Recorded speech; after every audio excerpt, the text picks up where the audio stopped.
6th class students. ਅੱਜ English daily dose ਤੁਹਾਡਾ 6th class ਦਾ topic ਹੈ ਸਿੰਪਲ ਪ੍ਰੈਜੈਂਟ ਟੈਂਸ। ਸੋ ਸਭ ਤੋਂ ਪਹਿਲਾਂ ਆਪਾਂ ਨੂੰ ਇਹ ਪਤਾ ਹੋਣਾ ਚਾਹੀਦਾ ਵੀ ਸਿੰਪਲ ਪ੍ਰੈਜੈਂਟ ਟੈਂਸ ਹੁੰਦਾ ਕੀ ਹੈ। ਤਾਂ ਇਹਦੀ ਡੈਫੀਨੇਸ਼ਨ ਦਿੱਤੀ ਗਈ ਹੈ, ਉਹ ਆਪਾਂ ਪੜ੍ਹਦੇ ਹਾਂ। The simple present tense in English is used to describe an action ਕੋਈ ਆਪਾਂ ਜਦੋਂ ਕੰਮ ਕਰਦੇ ਹਾਂ ਉਹਨੂੰ ਪਰਿਭਾਸ਼ਿਤ ਕਰਨਾ। ਡੈਟ ਜਿਹੜਾ ਕਿ ਇਜ਼ ਰੈਗੂਲਰ ਜਿਹੜਾ ਲਗਾਤਾਰ ਹੁੰਦਾ। ਟਰੂ ਹੁੰਦਾ ਗਾ ਬਿਲਕੁਲ ਸਹੀ ਹੋਵੇ, ਸੱਚ ਹੋਵੇ, ਔਰ ਨੋਰਮਲ ਅਤੇ ਆਮ ਕੰਮ ਹੋਵੇ। ਠੀਕ ਹੈ। ਜਿਹੜਾ ਟੈਂਸ ਆਪਾਂ ਕਿਸੇ ਐਕਸ਼ਨ ਨੂੰ ਡਿਫਾਈਨ ਕਰਨ ਲਈ ਵਰਤਦੇ ਹਾਂ, ਐਕਸ਼ਨ ਕਿਹੜਾ ਹੋਵੇ, ਰੈਗੂਲਰ ਹੋਵੇ, ਟਰੂ ਹੋਵੇ ਜਾਂ ਨੋਰਮਲ ਹੋਵੇ, ਉਹਦੇ ਲਈ ਜਿਹੜਾ ਆਪਾਂ ਟੈਂਸ ਵਰਤਦੇ ਉਹਨੂੰ ਆਪਾਂ ਸਿੰਪਲ ਪ੍ਰੈਜੈਂਟ ਟੈਂਸ ਆ ਜਿਹੜਾ ਉਹ ਕਹਿੰਦੇ ਆ। ਠੀਕ ਹੈ। ਵੀ ਯੂਜ਼ ਪ੍ਰੈਜੈਂਟ ਟੈਂਸ, ਜਿਹੜਾ ਸਿੰਪਲ ਪ੍ਰੈਜੈਂਟ ਟੈਂਸ ਹੈ ਉਹ ਕਾਹਦੇ ਲਈ ਯੂਜ਼ ਕਰਦੇ ਹਾਂ, ਕਾਹਦੇ ਲਈ ਵਰਤਦੇ ਆਪਾਂ ਉਹ ਫਾਰ ਰੈਗੂਲਰ ਐਕਸ਼ਨਜ਼ ਲਗਾਤਾਰ ਕੰਮਾਂ ਲਈ, ਲਗਾਤਾਰ ਕੰਮ ਕੋਈ ਹੋ ਰਿਹਾ। ਫਾਰ ਫੈਕਟਸ ਹੁੰਦੇ ਨੇ ਬਿਲਕੁਲ ਤੱਥ ਹੋਣ, ਸੱਚਾਈ ਹੋਵੇ ਉਹਨਾਂ 'ਚ। ਐਂਡ ਫਾਰ ਹੈਬਿਟਸ ਹੁੰਦੀਆਂ ਨੇ ਆਪਣੀਆਂ ਆਦਤਾਂ। ਜਿਹੜਾ ਸੈਂਟੈਂਸ ਆ ਜਿਹੜਾ ਜਾਂ ਫਿਰ ਜਿਹੜਾ ਕੋਈ ਵੀ ਟੈਂਸ ਆ ਜਿਹੜਾ ਹੈਬਿਟਸ ਲਈ, ਫੈਕਟਸ ਲਈ ਜਾਂ ਰੈਗੂਲਰ ਐਕਸ਼ਨਜ਼ ਲਈ ਯੂਜ਼ ਕੀਤਾ ਜਾਂਦਾ ਉਹਨੂੰ ਆਪਾਂ ਸਿੰਪਲ ਪ੍ਰੈਜੈਂਟ ਟੈਂਸ ਕਹਿੰਦੇ ਹਾਂ। ਠੀਕ ਹੈ। ਉਦਾਹਰਨ ਹੈ ਹੈਬਿਟਸ ਦੀ, ਉਦਾਹਰਨ ਹੈ ਹੀ ਲਵਜ਼ ਮਿਊਜ਼ਿਕ ਵੀ ਉਹ ਮਿਊਜ਼ਿਕ ਨੂੰ ਪਿਆਰ ਕਰਦਾ, ਉਹਦੀ ਆਦਤ ਹੈ। ਠੀਕ ਹੈ। ਤਾਂ ਇਹਦੇ ਵਿੱਚ ਕਿਹੜੀਆਂ ਜਿਹੜੀਆਂ ਆਪਾਂ ਨੇ ਵਰਬ ਦੀ ਫਾਰਮ ਵਰਤਣੀ ਹੈ ਜਾਂ ਉਹਦੇ ਨਾਲ ਕੀ ਲਾਉਣਾ, ਸਬਜੈਕਟ ਓਬਜੈਕਟ ਨਾਲ, ਵਰਬ ਦੀ ਫਾਰਮ ਨਾਲ ਕੀ ਵਰਤਣਾ, ਉਹਦੇ ਲਈ ਕੁਝ ਕੁ ਰੂਲ ਹੁੰਦੇ ਨੇ। ਇਹਦੇ ਹਰ ਇੱਕ ਟੈਂਸ ਦੇ ਆਪਦੇ ਰੂਲ ਹੁੰਦੇ ਨੇ। ਸੋ ਸਿੰਪਲ ਪ੍ਰੈਜੈਂਟ ਲਈ ਰੂਲਸ ਨੇ, ਉਹਨਾਂ ਨੂੰ ਆਪਾਂ ਦੇਖਦੇ ਹਾਂ। ਸਭ ਤੋਂ ਪਹਿਲਾਂ ਪੋਜੀਟਿਵ ਸੈਂਟੈਂਸ ਹੁੰਦਾ ਜਿਹਦੇ ਵਿੱਚ ਕੋਈ ਨਾਂਹਵਾਚਕ ਨਾ ਹੋਵੇ, ਨਾ ਕੋਈ ਪ੍ਰਸ਼ਨਵਾਚਕ ਹੋਵੇ, ਸਿੰਪਲ ਸੈਂਟੈਂਸ ਹੋਵੇ, ਪੋਜੀਟਿਵ ਹੋਵੇ। ਉਹਦੇ ਲਈ ਆਪਾਂ ਸਭ ਤੋਂ ਪਹਿਲਾਂ ਸਬਜੈਕਟ ਹੁੰਦਾ ਪਲੱਸ ਵਰਬ ਦੀ ਫਸਟ ਫਾਰਮ ਵਰਤਣੀ ਹੈ ਪਲੱਸ ਐਸ ਜਾਂ ਈ ਐਸ। ਵਰਬ ਦੀ ਫਾਰਮ ਹੈ ਜਿਹੜੀ ਉਹਦੇ ਨਾਲ ਐਸ ਜਾਂ ਈ ਐਸ ਲਾਉਣੀ ਹੈ ਪਲੱਸ ਆਬਜੈਕਟ, ਪਿੱਛੇ ਆਬਜੈਕਟ ਹੋ ਜਾਂਦਾ। ਜਿਵੇਂ ਹੀ ਲਵਜ਼ ਮਿਊਜ਼ਿਕ, ਜਿਵੇਂ ਹੀ ਕੀ ਹੋ ਗਿਆ, ਸਬਜੈਕਟ ਹੋ ਗਿਆ। ਲਵਜ਼ ਵਰਬ ਦੀ ਫਾਰਮ ਦੇ ਨਾਲ ਪਿੱਛੇ ਐਸ ਜਾਂ ਈ ਐਸ ਲੱਗੀ ਹੋਈ ਹੈ ਪਲੱਸ ਆਬਜੈਕਟ ਕੀ ਹੋ ਗਿਆ, ਮਿਊਜ਼ਿਕ। ਠੀਕ ਹੈ। ਹੀ ਲਵਜ਼ ਮਿਊਜ਼ਿਕ ਆਬਜੈਕਟ ਹੋ ਗਿਆ, ਹੀ ਸਬਜੈਕਟ ਹੋ ਗਿਆ ਅਤੇ ਲਵਜ਼ ਹੋ ਗਿਆ ਵਰਬ ਦੀ ਫਾਰਮ। ਠੀਕ ਹੈ। ਨੈਗੇਟਿਵ ਸੈਂਟੈਂਸ ਜਦੋਂ ਆਪਾਂ ਬਣਾਉਣਾ ਤਾਂ ਉਹਦੇ ਲਈ ਆਪਾਂ ਸਿੰਪਲ ਪ੍ਰੈਜੈਂਟ ਵਿੱਚ ਕੀ ਯੂਜ਼ ਕਰਦੇ ਹਾਂ, ਸਬਜੈਕਟ ਤਾਂ ਹੁੰਦਾ ਹੀ ਹੈ, ਨਾਲ ਡੂ ਨਾਟ ਅਤੇ ਡਜ਼ ਨਾਟ। ਡੂ ਨਾਟ ਜਿੱਥੇ ਬਹੁਵਚਨ ਹੋਵੇ, ਜਦੋਂ ਇੱਕ ਤੋਂ ਵੱਧ ਕਿਸੇ ਚੀਜ਼ਾਂ ਦੀ ਜਾਂ ਮਨੁੱਖਾਂ ਦੀ ਗੱਲ ਹੁੰਦੀ ਹੈ ਉੱਥੇ ਆਪਾਂ ਡੂ ਨਾਟ ਲਾਉਣਾ। ਜਿੱਥੇ ਇੱਕ ਚੀਜ਼ ਦੀ ਗੱਲ ਹੁੰਦੀ ਹੈ, ਇੱਕ ਮਨੁੱਖ ਦੀ ਗੱਲ ਹੁੰਦੀ ਹੈ, ਉੱਥੇ ਡਜ਼ ਨਾਟ ਲਾਉਣਾ। ਪਲੱਸ ਵਰਬ ਦੀ ਫਸਟ ਫਾਰਮ ਲੱਗੂਗੀ ਪਲੱਸ ਆਬਜੈਕਟ ਉਸੇ ਤਰ੍ਹਾਂ ਹੀ ਲਊਗਾ। ਠੀਕ ਹੈ। ਜਿਵੇਂ ਉਹ ਮਿਊਜ਼ਿਕ ਨੂੰ ਪਿਆਰ, ਉਹ ਸੰਗੀਤ ਨੂੰ ਪਿਆਰ ਨਹੀਂ ਕਰਦਾ। ਠੀਕ ਹੈ। ਤਾਂ ਇਹਦਾ ਕੀ ਬਣੂ, ਹੀ ਸਬਜੈਕਟ ਆ ਗਿਆ। ਹੀ ਇੱਕ ਜਾਣੇ ਦੀ ਗੱਲ ਹੋ ਰਹੀ ਹੈ, ਇੱਕ ਆਦਮੀ ਦੀ ਗੱਲ ਹੋ ਰਹੀ ਹੈ। ਹੀ does not, verb the first farm ਹੈ ਲਵ। ਹੀ ਡਜ਼ ਨਾਟ ਲਵ ਮਿਊਜ਼ਿਕ ਹੋ ਗਿਆ ਆਬਜੈਕਟ।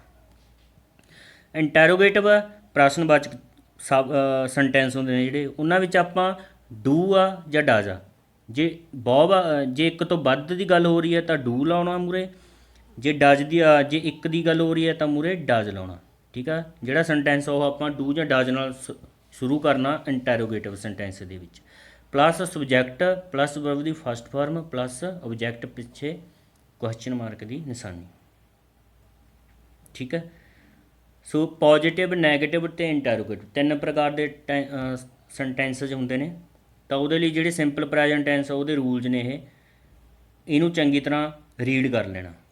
ਠੀਕ ਆ। ਪੋਜੀਟਿਵ ਵਿੱਚ ਸਬਜੈਕਟ ਵਰਬ ਦੀ ਫਸਟ ਫਾਰਮ ਦੇ ਨਾਲ ਐਸ ਜਾਂ ਈ ਐਸ ਲਾਉਣਾ ਪਲੱਸ ਆਬਜੈਕਟ ਹੋ ਗਿਆ। ਨੈਗੇਟਿਵ ਵਿੱਚ ਸਬਜੈਕਟ ਪਲੱਸ ਡੂ ਨਾਟ ਅਤੇ ਡਜ਼ ਨਾਟ ਲਾਉਣਾ ਪਲੱਸ ਵਰਬ ਦੀ ਫਸਟ ਫਾਰਮ ਲਾਉਣੀ ਹੈ ਅਤੇ ਨਾਲ ਆਬਜੈਕਟ ਤਾਂ ਹੁੰਦਾ ਹੀ ਹੈ। ਇੰਟੈਰੋਗੇਟਿਵ ਵਿੱਚ ਡੂ ਜਾਂ ਡਜ਼ ਅੱਗੇ ਆ ਜਾਊਗਾ ਪਲੱਸ ਸਬਜੈਕਟ ਪਲੱਸ ਵਰਬ ਦੀ ਫਸਟ ਫਾਰਮ ਪਲੱਸ ਆਬਜੈਕਟ। ਠੀਕ ਆ। ਇੰਟੈਰੋਗੇਟਿਵ ਪਲੱਸ ਨੈਗੇਟਿਵ, ਜੇ ਕਿਸੇ ਸੈਂਟੈਂਸ ਵਿੱਚ ਇੰਟੈਰੋਗੇਟਿਵ ਵੀ ਆ ਜਾਂਦਾ ਗਾ, ਕਹਿਣ ਦਾ ਮਤਲਬ ਵੀ ਪ੍ਰਸ਼ਨਵਾਚਕ ਵੀ ਆ ਜਾਂਦਾ ਅਤੇ ਨੈਗੇਟਿਵ ਵੀ ਆ ਜਾਂਦਾ ਗਾ। ਤਾਂ ਇਹਦੇ ਵਿੱਚ ਕਿਆ ਡੂ ਅਤੇ ਡਾਜ਼ ਅੱਗੇ ਲੱਗ ਜੂਗਾ ਪਲੱਸ ਸਬਜੈਕਟ ਤੋਂ ਬਾਅਦ ਨਾਟ ਵਰਤਣਾ ਆਪਾਂ ਨੇ, ਵਰਬ ਦੀ ਫਸਟ ਫਾਰਮ ਦੇ ਨਾਲ ਆਬਜੈਕਟ ਯੂਜ਼ ਕਰਨਾ, ਪਿੱਛੇ ਪ੍ਰਸ਼ਨ ਵਾਚਕ ਦੀ ਨਿਸ਼ਾਨੀ। ਠੀਕ ਆ ਬੱਚਿਓ, ਮੈਨੂੰ ਉਮੀਦ ਆ ਤੁਹਾਨੂੰ ਇਹ ਕੁਛ ਨਾ ਕੁਛ ਪਤਾ ਲੱਗ ਗਿਆ ਹੋਊਗਾ। ਬਾਕੀ ਇਹਦੇ ਲਈ ਮੈਂ ਤੁਹਾਨੂੰ ਇੱਕ ਸਪੈਸ਼ਲ ਵੀਡੀਓਜ਼ ਬਣਾ ਕੇ ਅੱਗੇ ਬਾਅਦ ਵਿੱਚ ਪਾਊਂਗਾ ਪੇਪਰ ਤੋਂ ਬਾਅਦ, ਜਿੰਨਾ ਹੈਗਾ ਇਹਦੇ ਵਿੱਚ ਮਟੀਰੀਅਲ ਉਨਾ ਤੁਸੀਂ ਲਰਨ ਕਰ ਲੈਣਾ ਗਾ। ਤਾਂ ਇਹ ਐਕਸਰਸਾਈਜ਼ ਹੈ, underline the words related to simple present tens.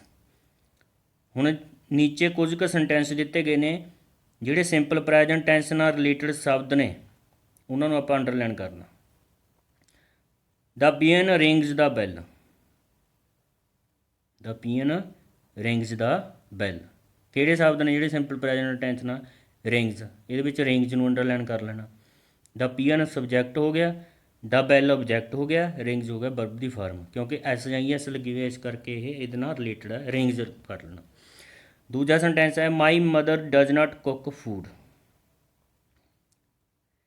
ਇਹਦੇ ਵਿੱਚ ਡਜ਼ ਨਾਟ ਹੈ ਜਿਹੜਾ, ਇਹਨੂੰ ਅੰਡਰਲਾਈਨ ਕਰ ਲਿਓ।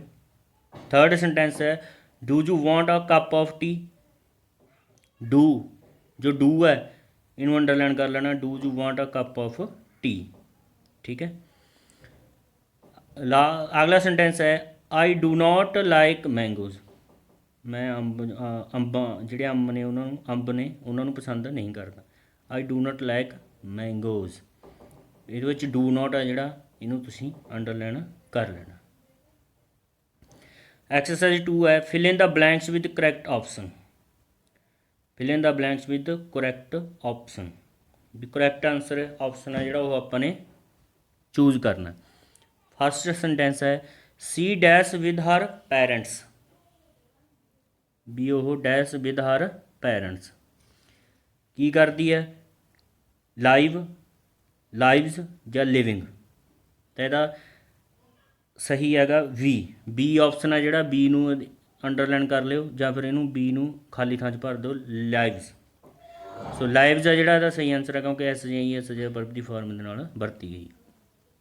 ਸੈਕਿੰਡ ਹੈ cows dash on grass, cows dash on grass, feeding, feeds ਜਾਂ ਫੀਡ, ਕਾਉਜ ਜਿਹੜੀਆਂ ਗਾਵਾਂ ਨੇ ਉਹ ਗਰਾਸ ਚਰਦੀਆਂ ਹਨ। ਠੀਕ ਹੈ, ਫੀਡਿੰਗ ਹੁੰਦਾ ਚਰਨਾ, ਤਾਂ ਇਹਦਾ ਬੀ ਆਪਸ਼ਨ ਹੈ ਫੀਡਸ, ਕਿਉਂਕਿ ਜਿਹੜਾ ਸਿੰਪਲ ਸੈਂਟੈਂਸ ਹੁੰਦਾ ਉਹਦੇ ਵਿੱਚ ਆਪਾਂ ਐਚ ਜਾਂ ਐਸ ਦੀ ਵਰਤੋਂ ਕਰ ਦਿੰਦੇ ਹਾਂ, ਇਸ ਕਰਕੇ ਸਾਨੂੰ ਪਤਾ ਲੱਗ ਜਾਂਦਾ ਵੀ ਇਹ ਸਿੰਪਲ ਪ੍ਰੈਜੈਂਟ ਟੈਂਸ ਆ। ਤਾਂ ਫੀਡਸ ਆ ਜਿਹੜਾ, ਇਹਨੂੰ ਬੀ ਨੂੰ ਇਹਦੇ ਵਿੱਚ ਭਰ ਦੇਣਾ ਦੂਜੀ ਖਾਲੀ ਥਾਂ 'ਚ। ਤੀਸਰਾ ਹੈ Sonia dash English very well, Sonia dash English very well, speak ਜਾਂ ਸਪੀਕਿੰਗ, ਅਤੇ ਇਹਦਾ ਏ ਆਪਸ਼ਨ ਆ ਜਿਹੜਾ ਥਰਡ ਦਾ, ਇਹਦੇ ਏ ਆਪਸ਼ਨ ਭਰ ਲਿਓ, ਸਪੀਕਸ ਹੁੰਦਾ ਬੋਲਦੀ ਹੈ। ਠੀਕ ਹੈ, ਸਿੰਪਲ ਸੈਂਟੈਂਸ ਹੈ ਤਾਂ ਇਹਦੇ ਵਿੱਚ ਜਿਹੜੀ ਵਰਬ ਦੀ ਫਾਰਮ ਆ ਉਹ ਸਪੀਕਸ ਦੇ ਨਾਲ ਐਸ ਲੱਗ ਜੂ, ਸਪੀਕਸ ਬਣ ਜੂ। ਠੀਕ ਹੈ, ਇਹ ਤੀਜੇ 'ਚ ਭਰ ਦੇਣਾ, ਤੀਜੇ ਦੇ ਪਹਿਲਾ ਆਪਸ਼ਨ ਹੈ ਇਹ। ਫੋਰਥ ਸੈਂਟੈਂਸ ਹੈ ਹੀ ਡੈਸ਼ ਇਨ ਅ ਫੈਕਟਰੀ, ਹੀ ਡੈਸ਼ ਇਨ ਅ ਫੈਕਟਰੀ, ਉਹ ਫੈਕਟਰੀ ਵਿੱਚ ਕਰਦਾ ਕੀ ਕਰਦਾ, ਵਰਕਿੰਗ ਜਾਂ ਵਰਕ, ਅਤੇ ਵਰਬ ਦੀ ਫਾਰਮ ਦੇ ਨਾਲ ਐਸ ਲੱਗੀ ਹੋਈ ਆ, ਉਹਨੂੰ ਟਿਕ ਕਰ ਲਿਓ। ਏ ਆਪਸ਼ਨ ਹੈ ਵਰਕਸ, WORKS, ਵਰਕਸ ਇਹਦੇ ਵਿੱਚ ਇਹਨੂੰ ਅੰਡਰਲਾਈਨ ਕਰ ਲੈਣਾ ਅਤੇ ਅੱਗੇ ਖਾਲੀ ਥਾਂ 'ਚ ਜਿਹੜਾ ਚੌਥੀ 'ਚ ਇਹ ਏ ਆਪਸ਼ਨ ਭਰ ਦੇਣਾ। ਸੋ ਸਾਰੇ ਬੱਚਿਆਂ ਨੇ ਕਲਾਸ ਡੇਲੀ ਡੋਜ਼ ਡੇਟ ਪਾ ਕੇ ਸਬਜੈਕਟ ਇੰਗਲਿਸ਼ ਆਪਦਾ ਨਾਮ ਲਿਖ ਕੇ ਸਾਰੇ ਬੱਚਿਆਂ ਨੇ ਇਹ ਕੰਮ ਪੂਰਾ ਕਰਕੇ ਮੈਨੂੰ ਜ਼ਰੂਰ ਭੇਜਣਾ। ਸਿੰਪਲ ਪ੍ਰੈਜੈਂਟ ਟੈਂਸ ਹੈ, ਇਹਦੇ ਵਿੱਚ ਪੋਜ਼ੀਟਿਵ ਵਿੱਚ ਕਿਹੜੀਆਂ ਨਿਸ਼ਾਨੀਆਂ ਜੋ ਹੁੰਦੀਆਂ ਨੇ, ਨੈਗੇਟਿਵ ਦੀਆਂ ਕਿਹੜੀਆਂ ਨਿਸ਼ਾਨੀਆਂ ਨੇ, ਜਿਹੜੇ ਪ੍ਰਸ਼ਨ ਵਾਚਕ ਨੇ ਉਹਨਾਂ ਦੀ ਕਿਹੜੀਆਂ ਨਿਸ਼ਾਨੀਆਂ ਨੇ, ਤਾਂ ਇਹ ਤੁਹਾਨੂੰ ਇਹਦੇ ਵਿੱਚੋਂ ਚੰਗੀ ਤਰ੍ਹਾਂ ਰੀਡ ਕਰ ਲੈਣਾ ਅਤੇ ਇਹ ਕੰਮ ਆ ਜਿਹੜਾ ਕਰਕੇ ਮੈਨੂੰ ਜ਼ਰੂਰ ਭੇਜਣਾ।